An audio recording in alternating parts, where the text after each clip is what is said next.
Polycote est une PME française de 45 salariés environ.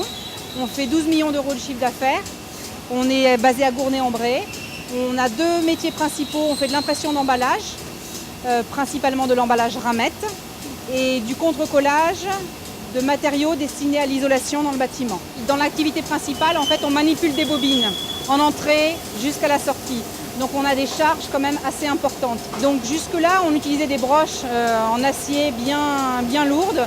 Et au fur et à mesure de tous nos renouvellements, on transforme ces broches et on les passe en broches aluminium, ce qui fait que c'est beaucoup plus facile à manipuler pour nos opérateurs. Sur les aides à manipulation, on investit sur les machines de préhension de bobines pour arriver avec une machine pneumatique par exemple à soulever nos bobines, à les déplacer. Sur une PME d'impression d'emballage, il n'y a pas forcément beaucoup de femmes.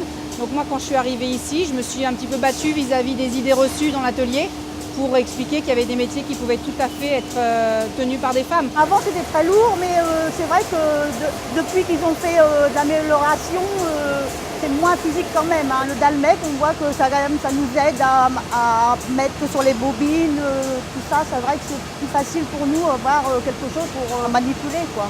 La pénibilité, c'est pour tout le monde. Donc, c'est pas parce qu'on s'est intéressé à la pénibilité que les femmes sont venues. La pénibilité, on l'a faite aussi pour tous les opérateurs hommes qui sont chez nous.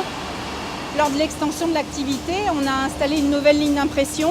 Et cette ligne a été installée dans un bâtiment qui n'était pas chauffé. Les opérateurs ont passé plusieurs hivers à imprimer dans le froid. Et on est en train en ce moment d'installer des portes pour fermer, avec des portes industrielles, pour fermer cette zone-là. Cette année, on a fait 300 000 € d'investissement à peu près.